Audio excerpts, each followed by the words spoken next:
Отбасында береке көптен бері кетті. Үйдің басты иесі Әнес 2 күннің бірінде ішіп келетінді шығарды.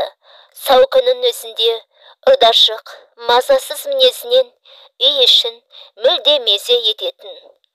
Қараптан қарап отырып, айналасындағы ұсақ түйекке араласып, өз дегені болмай қалса, жасөспірім балаларына қосылғалы бері үйдің ыстық суығына күйіп келе жатқан әйелі Күмісайға қол жұмсайтын. Аузына әзәзіл арақ түскен тигенде не онсын, ол ішіп келген күні үйде міндетті түрде бүлік бастайтын. Білетін кішкене ұлдары тығылып қалатын, ал үлкен ұлы әкесін мүлде анық жақтырмайтын. Естияр Күмісайға: "Апа, барлық жастардың барып жұмыс істеп жатқан жері ғой, қалаға кеткім келеді. 2 қолға бір жұмыс табылар. Тұрғым келмейді бұл үйде. Сендер де менімен бірге жүріңдерші, бәріміз кетіп қалайықшы осы үйден" дейтін. "Сенікі дұрыс" дейін. "Ал мен әкелеріңді бұл жерде қалдырып қалай кетемін? Ел не дейді? Ағайын туыс не дейді? Әнесті бүгін ғана көріп отырған жоқпын. Шыдап келем ғой, тағы да шыдайын. Мұның түзелмейтінін де білем. Мінезі көрде түзелер. Енді қайсымыз бұрын өлетінімізді қайдам? Мен бұрын өліп кетсем, әкелерін сендер әкелеріңді керек қылмай быт-шыттарын шығасындар ғой әлі" дейтін Күмісай сабырлы қалпын сақтап. Күмісай Әнестен көп жас кіші. Бұрын Әнес үйленген, ол әйелі бала үстінде қайтыс болыпты. Ол кезде Әнестің әкесі де, шешесі де тірі болған.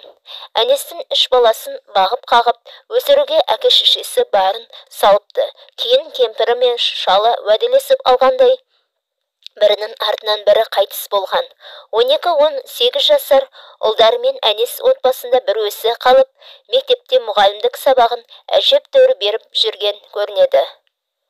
Күндердің күнінде осы мектепке институтты жаңа бітірген Гаухар атты бір қыз облыстан арнайы жолдамамен жұмысқа келді. Ол орыс тілі әдебиетінен сабақ беріпті. Осы қызға әйелі өліп, бойдақ жүрген Әнес те, мектеп директоры Төлеген де өлердей ғашық болыпты деседі де ел. Алайда Гаухар бұл ауылдың мектебінде директор Төлегенді де, Әнесті де менсінбеген. 7 ай өтер өтпесте кетіп қалған. "Мен қызға көңіл білдіргенімде, менен жасын үлкен әрі 3 баланың дырдай әкесі сізге ұят емес пе? Менімен неге қосарланасыз? Отбасынды құрып ал, жасың кіші деп қайта маған жол ашпайсыз ба?" деп мектеп директоры Әнеске беретін сабағын сағатын қысқартып, кесіп тастайды. Мінезі бар Әнеске мектеп директорының өктемдігі ұнамайды да, аудандағы білім беру басқармасының атына шағым жасайды. Жоғары жақтар Төлегенді қолдайды. Жасалған шағым нәтижесіз қалады. Бұл кез ел тәуелсіздік алып, одақтың ыдырап, ауыл жұртшылығына таныс емес, нарықтың енді келіп жұмыссыздықтың белең алған кезетін. Ауылдың жағдайы күрт төмендеп, көпшілік жұрт қолдағы бары малын сатып бітіріп, енді күн көріс қамы қалай болар екен деген қобалжумен жүрген. Міне алғашқы арақ ішу Әнесте осы кезден басталған. Мектепте қызы болып келген Әнесті бір күні мектеп директоры педагогқа жат қылық көрсеттің деп жұмыстан шығаруға бұйрық береді. Өз ауылынан көршідегі нағашы жұртының ауылына қоныс аударуға мәжбүр болған Әнес сол жақтың бастауыш сыныптарына сабақ беруге әрен дегенде жұмысқа қабылданады. Күмісайды Әнеске деген сол жақтағы мектептің бірі еденін жуып, екіншісі түнге қарауыл боп жұмыс істейтін жақын жеңгелер екен. Заман болса мынандай коммунизм деген құрыды. Ауылда жұмыс жоқ. Өз басын асырай алмай жүрген жігіттер саған үйленгенімен асырай алмайды. Әнес мектепте мұғалім, өзі бір тоға жігіт сияқты. Бойжеттің жұмысында тұрақты ақша беріліп тұрады. 3 баласына 10 көзімен қарасам болды. Олар да 10 солын танып қалған балалар ғой. Сенің қолқанатын болады. Шешесі өлгілі бері қайбір жылы сөз естіп жүр дейсің. Мынандай уақытта тап келді. Бауырына тартып айналайын деп Жылы жұмсақты ауыздарына тосып отырсам, ер балалар қыздардай емес, бауырға сіңгіш тез үйренісіп кетеді. Ертең өссе бөлек-бөлек үй болар. Жан-жаққа отау тігіп кетеді. Екеуінің өз балаларын да болар. Еркекке жас үлкендік ештеңе етпейді. Сен қартайтатын шамасы бар.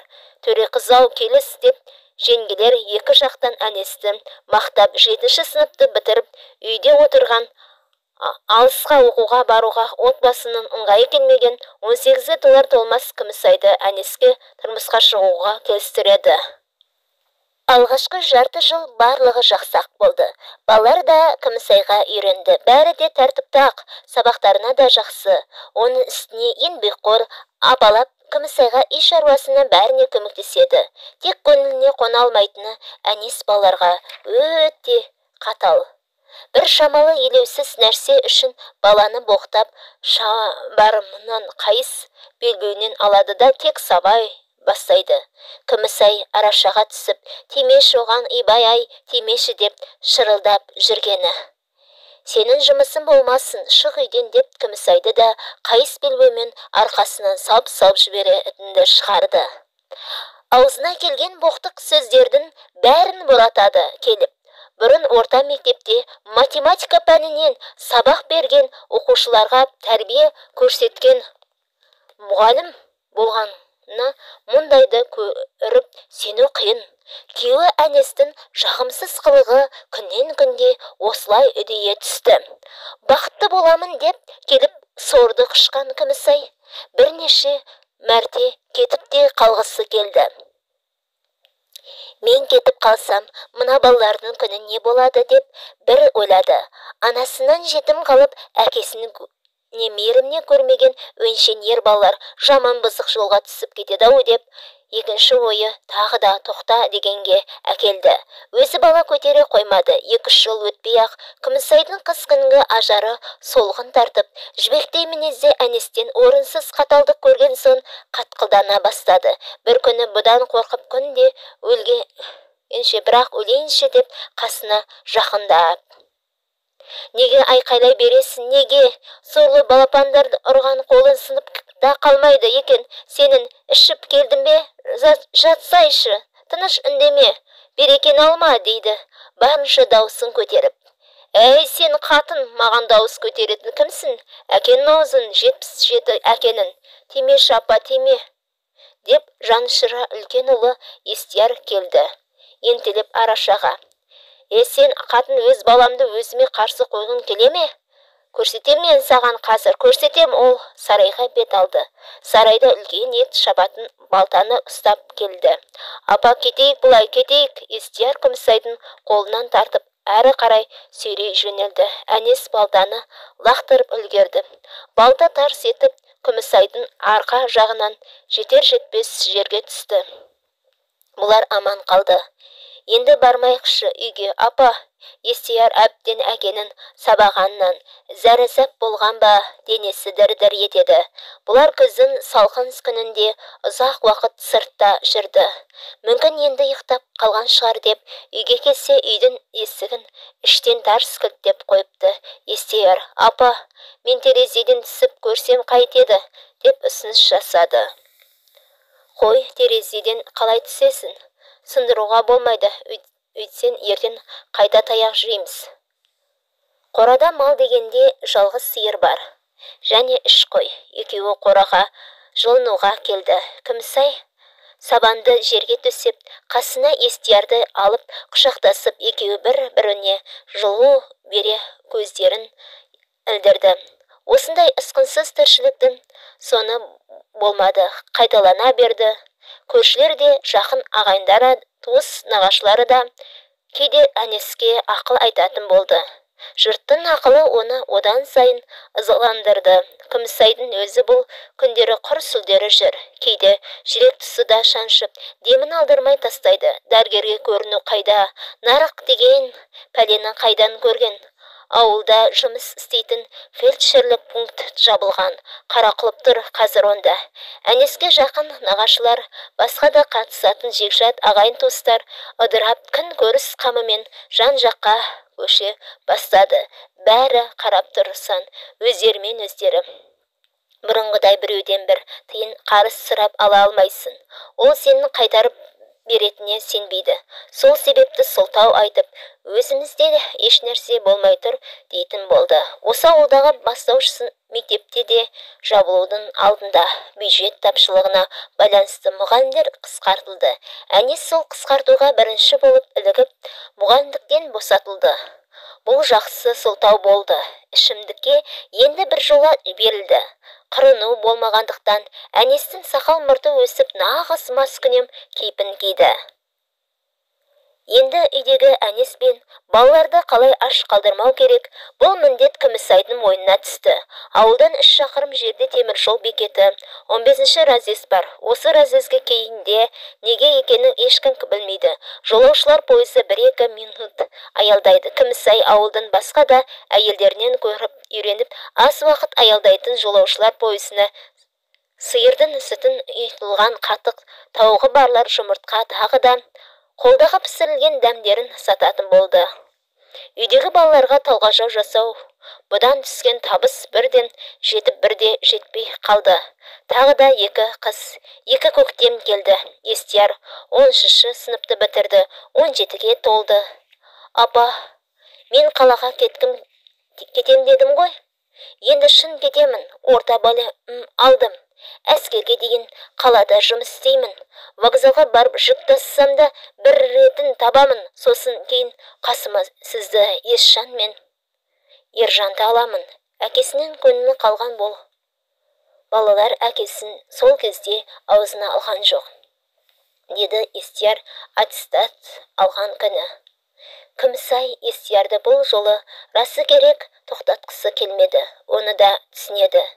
Түсіне отырып, әкесінің қылығынан мен сияқты ол да қажыды. Сыртта жүріп, өзінше әрекет етсе етсін. Орыс халқының балалары да жүреді ғой. Әке-шешесі бір елде, өздері бір елде. Мүмкін еркін жүргенде пысып қайта шындалар. Мен неге де болса көніп Ержан мен Есжанға қарай тұрайын. Бұл балалар жаман емес, тек жөнді тәрбие көре алмай жүргені болмаса деп ойлады. Балам-ау, сенің жолына ең болмаса азын аулақ тиын тебен керек емес пе? Мына сиырдың бұзауын сатуға обал шығар, ана қойлардың біреуін сатайық. Мұны әкене айтпай-ақ қояйық. Ақшасын араққа сұрайды. Білмей-ақ қойсын, бәрібір сол.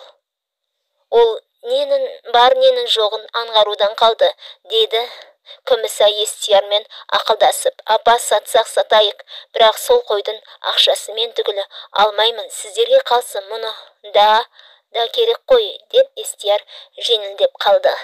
Енді бұл ауылдың да қой алушы табылсайшы, бәрінде сатып алатын көк тиыны жоқ. Сендер сойып жүріліктеп сатындар. Жұрт ет жеп шекелері шылқылдап отырған жоқ. Азын аулақ етке өздері де үшін тиын тебен тауып береді деп біреу ақыл айтты. Күмісай мен Естияр мұны дұрыс деп тапты. Сөйтіп қораға қарай қойды әкеліп, Естияр оны бауыздап пышақтап, енді жүректеп жатқанда әлгінде ғана төсекте бүк түсіп ұйықтап жатқан әнес келе қалсын. Ей, қойдық, не істеп жатсыңдар? Әкелерін аузын сендер. Мені адам деп ақылдасудан қалдыңдар ма? Мені өлді деп ойлайсыңдар ма? Ей, қойды кімге сойып жатсыңдар? Мен өлген жоқпын, әкенің сендерді өлтірем, қазір өлтірем, деп әнес аюдай ақырып қайыра үйге бет алсын. Апа, мен білсем әкем мылтыққа кетті. Өткенде ескі мылтығын оқтап отырғанын көргенмін.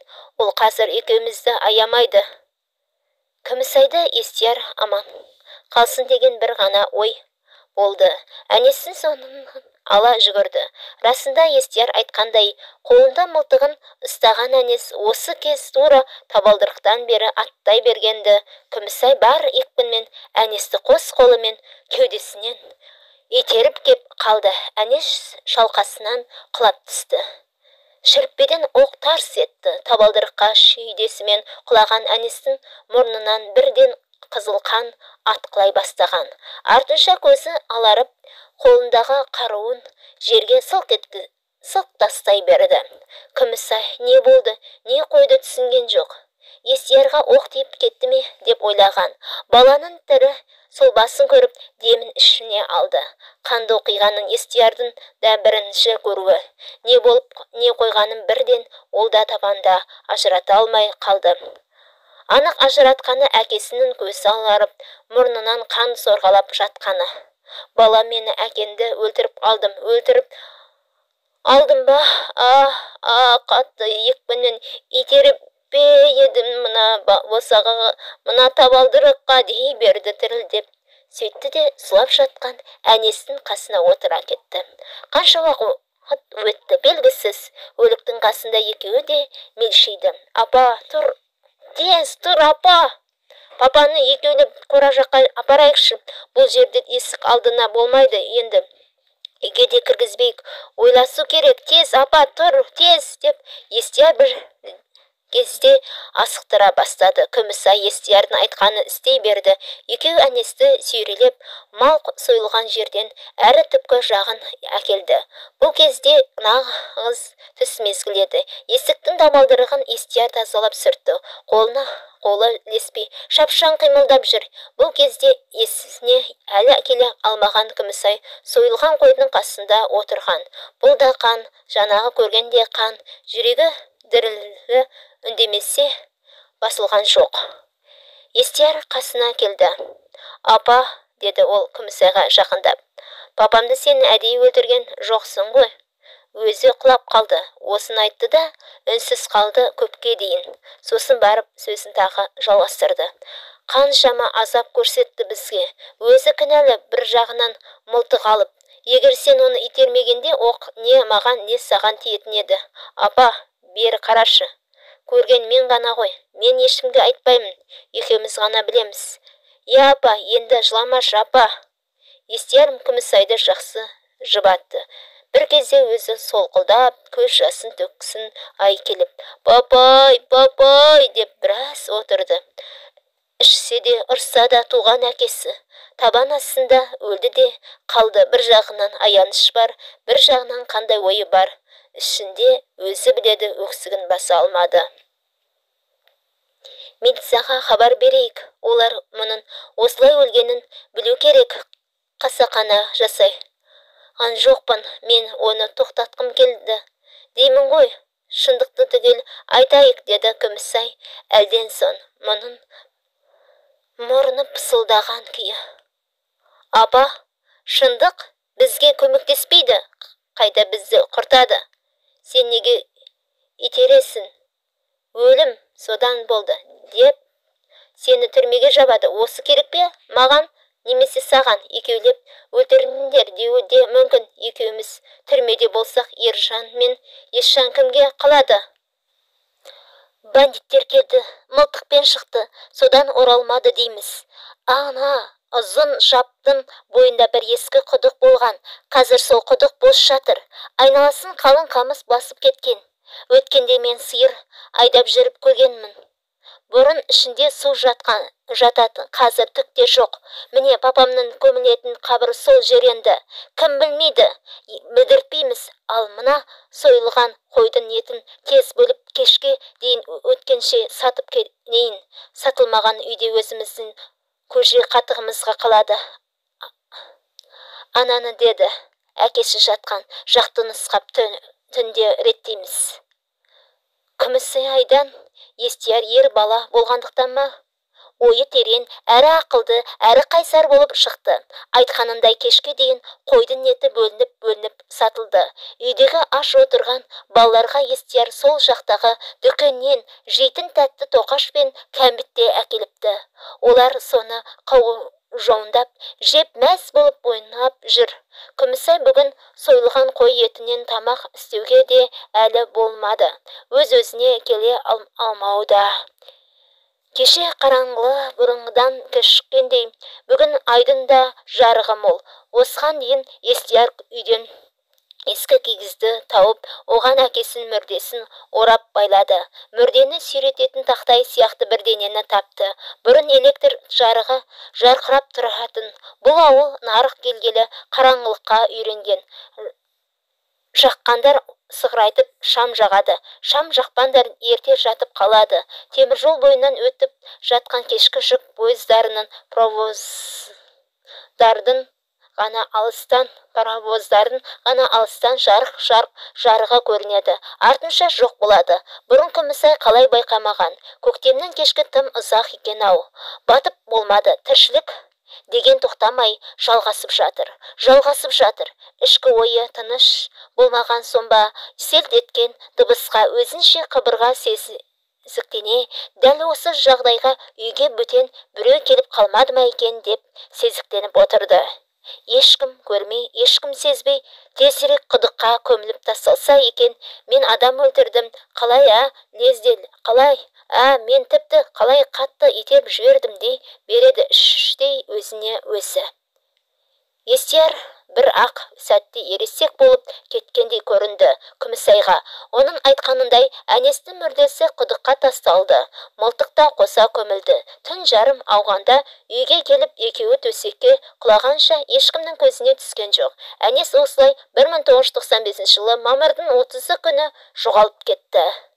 Туған туыстарға Естиярдың қарастыруы бойынша бүтіндей көркем шығарманың желісі жасалып, ол ауызша бұлай айтылды. Құданың құдіреті, тез арада ақша тауып беріңдер деп, беттерін бүркемеленген біреулер келіпті үйге. Әнес мас күйі оларға айқайлапты. Ақшаларым болса маған беріңдер, маған да керек сол ақша деп. Ана бандиттер, енді өртеп бала шағанды қырып кетеміз, тап ақша деп. Өй, әкелерінің аузын депті. Әнес оларға, қазір мен сендерге көрсетейін үй ішін қырғанды. Сетіп үйден мылтығын ала шығыпты. Бір рет тарс еткізіп алып атыпты. Сосын аналар қашты ма, сонынан Әнес қуыпты. Күмісай сүт сатып разъезден келе жатыр екен, алыстан байқапты Әнесті мылтық ұстап кетіп бара жатқанын. Кімге хабарлассын? Дәл сол жерде милиция жоқ келе қоятын. Көргенін Естиярға айтыпты. Естияр сол күні сол маңайдың бәрін шолып қарапты. Папамды бандиттердің біреуі мылтығын тартып алып өлтіріп кеткен жоқ па екен деп табылмапты. Бір күні, екінші күні, үшінші күні. Міне осы жағдайда ауылдық милицияға ауызша айтып, одан кейін жазбаша қағазға түсіріп, Күмісай баласы екеуі Әнеске мына күннен бері жоқ. Қолында мылтығы, үстінде мынандай киімі бәрі деп жоғалғаны туралы өтініш жазып қалдырыпты. Ағай жақсы адам еді. Бізге сабақ берген, ол кісіні іздестіреміз, табамыз, аудан орталығына да хабарлаймыз деп милиция жігіт өтінішті алып қалды. Біреудің жоғын біреу іздей қоятын заман емес. Ауылдық милициядан да, аудан жақтан да іздеушілер бөтендей іс кесіп жатқаны байқала қоймады. Милицияның талабы бойынша жергілікті газетке, телеарнаға Әнесті суретімен шығарып жоғалғаны туралы хабарландырулар берілді. Ешкім еш жерде көрмепті. Табылмады. Бұл оқиға бір жылдан соң суи бастады. 2-3 жыл өткен соң басқаларға мүлде ұмытылды. Естиярдың тікелей талабымен сол тұрған ауылдан Күмісай қалаға көшті. Алғашқыда пәтер жалдап тұрды. Бәрі Күмісай қаланың қара базарында қарапайым саудамен айналысты. Біреуден кеудермемелеп, көкөніс жидек сатып алып, оны екінші жерге бағасын үстемелеп сатып, үстінен азын аулақ көрген тиын төбеммен екі ұлды қала мектебіне оқытты. Естияр бұл уақытта әскерге барып, бұрынғыдан да есейіп шындалып келді. Сырттай заң техникум бітірді. Нотариат кеңсесінде жұмыс істейтін болды. Есжан мен Ержан да Естиярдың кеңесімен 8-ші сынып бітірген соң кәсіптік техникалық училищеде оқып техникалық мамандық алды. Екеуі техникалық жөндеу станциясын ашып, жеке бизнесін айналысқанына көп уақыт болған жоқ. Әнес жоғалған арада 10 жыл өтті. Бір күні Күмісай Қалижан қызын іздеп жүрміз деп үйге милиция формасын киген бір жігіт келді. Ол бірлестік ауылынан келіп тұрғанын, күні кеше Уәли деген малшы ескі құдықтың бір өлікті тауып алып хабарлағанын, енді сол мүрдек жоғалды деп жүрген Әнес Оразбаев емес пе екен деген болжамы бар екенін, және істі анықтауға, яғни өлген адамды тануға машинамен қазір бірге жүру керектігін айтты. Бұл хабар Естиярға жетіп, ол да бірге жүрді. Күмісай іштей қуанды. Әнестің жанын баласы көрмейтін, құдықты жатқанын қинайтын себеппен қалайда осы іс ашылып, мейлі мен кінәлі боп түрмеге кетсем де, әйтеуір Әнестің сүйегі жұрт жатқан зиратқа жерленсе, атын атап құдайсын берсем, Құранын оқытсам, мен Алла кешірер деді жолда келе жатып. Айтқандай осылай болды. Ешкім де бұл оқиғаға Күмісай мен Естиярдың қатысы бар екен-ау деп сезіктенбеді. Ондай сезіктену ойларында болған жоқ. Бандиттердің ісі мылтығын оса көміпті. Қарудан құтылғысы келген ғой, сезіктенер деп. Ой, сол жылы кісі тонауыштар, адам өлтіргіштер әр ауылда көп болды ғой. Мал бағып жүрген біздер сонда қатты қорқатынбыз. Мына темір жол бойы үнемі осындай ғой. Не бір түрмеден қашқандар бар, осындай бандиттер бар, пойыздан түсе қалды да, ауылдағыларға келіп сес көрсетеді. Балам, әкенің иманын берсін, кісі қолынан өлген адамның жаны пейіште болады дейді. Әкенің рухы пейіште бақылауда қазір, деді құдықтан мүрдені шығарғанда Уәли ақсақал. Енді бұл жартылай шіріген сүйекті молдалар қайра жудырмаса керек. Бірақ осы күйінде қалай жерленеді, оны ертең өздеріңді иманынан сұрап біліңдер. Ата, бұл құдықты қалай тауып жүрсіз? Айнала толған ақ бас қорай құдықты компас арқылы таптыңыз ба? Құдық болған деп осы жерде ешкім ойламайды деп сұрақ қойды милициямен бірге жүрген бір жігіт. Мал баққан адам бәрін табады. Мен бір бар ғой, мынау Ботабай қыстауының әр Ильяс жайлауынан бері әр жағында бір қазан, бер жағында қос құдықтың аралығында қолмен қазылған қанша құдық барын білем. Нанар болсам бұрын осы құдықты өзім қазғанмын. Онда әкем марқұм тірітін. Ол кезде 40-тағы кезім, суық, әдемі ақ болған. Маған малға да, адамға да жететін. Өйткені ана етектегі дария жақын ғой, ылғалы мол. Қазір ғой дария төмен түсіп кеткен соң айнала қурап, құдықтан судың шығу қиын боп тұрғаны. Қаладаға жүрсін балам, бар емес пе? Өзі мен сияқты малса кредитке ақша алып, 20 сиыр 100 қой сатып алып, көке ерсін ауылда жүр ғой. Мал бағып көрсін де сіз сияқты. Сіз қасында көмекші боласыз. Өзіміздің ата қоныс бар деп, мына інісіне шаруа қожалығын ашып береді емес пе? Бұл жердің рас малға оты қолайлы, бірақ су жағы қазір қиындау. Өйткені дария қашықтықта. Қайда аны қырға төмендеп кетті. Сонда құдық қазбақшы болып, бір-екі жерде қаздырып едім, суы тереңнен шықпады. Қазушылар қиналды. Есіме өзім қазған осы құдық түсті. Іздеуді бастадым ғой сосын. Әй, үлкейгендік қой, 2 күнім кетті. Қасыма кенже ұлым мына ерсінді ертіп жүргенімін. Әр жердің ойық шұқырымен таныстырайын деп. Не керек, 3-ші күнде осы құдығымды таптым. Бұл құдық бар ғой, негізі біреу әдейі көмгенін байқадым. Мұндай жермен жексен ізсіз қалуы тиын емес. Ескі құдықтардың жайын жақсы білем ғой, үстіне шөп өсіп кеткен, байқалмайды мүлде. Мен мына анау дариядан тартылған каналдарын тартылған үлкен жаптың жағалауы арқылы із салдым ғой. Кетпендіп алып, біраз жер тереңдетіп аштық. Бір уақытта мына баламның күрегі сүңгіді де кетті. Құдай-ау десе құдықтың ернеуі көрінді. Содан жағын кенейтіп қазып жатқанда күректің ұшы сақ кетті. Темір дегеніміз мылтық, ар жағын енді айтпайын. Осы ғой көріп тұрғандарын. Алғашқыда ерсін үріреп жүн боп кеткен кигізді көре салсымен, көке мынау оралған көмбе болар. Біреулер алтын ба бағалы заттарын көміп қойған шығар дейді маған. Мен де ентеледім.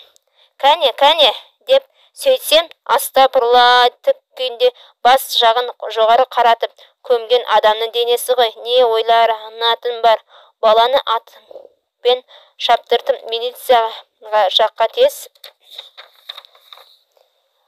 көздерімен көрсін келіп, осылай мөрде жатыр белгісіз біреудің деп, милицияда келді жарты күн салып.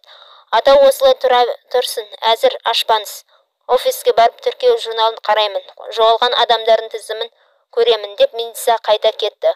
Міне енді көріп отырсыңдар, жарықтық-ай. Әнес екен, балаларды оқытқан мұғалім ғой бұл. Марқұм, білем. Заман қиын кезде ішіңкіреп жүргенін көргенміз, сосын естігенбіз. Жоғалып кетті деп, енді табылып отыр. Ата, осы құдықты қазір қазса су шығады деп ойлайсыз ба? Деп сұрақ қойды тағы біреуі уәли ақсақалға. Неге шықпайды? Шығады. Енді бір айналып келсен, осы құдықтың балдай суын тартырам саған, уәде. Сізге рахмет, әкемді тауып бердіңіз. Құдығыңыздың суы мол әрі дәмді болсын деп, сыпайы тіл қатты Естияр. Айналайын, әкен иманды болсын, бабам. Аға, сізге көп рахмет. Алла риза болсын, деді Күмісайда Естиярдан кейін қарға жанарын тіке сала алмай. Бұл құдықтан табылған көмбе хабары ауылға жақсы жаңалық болып тарады. Әнестің балалары көрші ауылда баяғы ата әжесі жатқан зиратқа жерленді.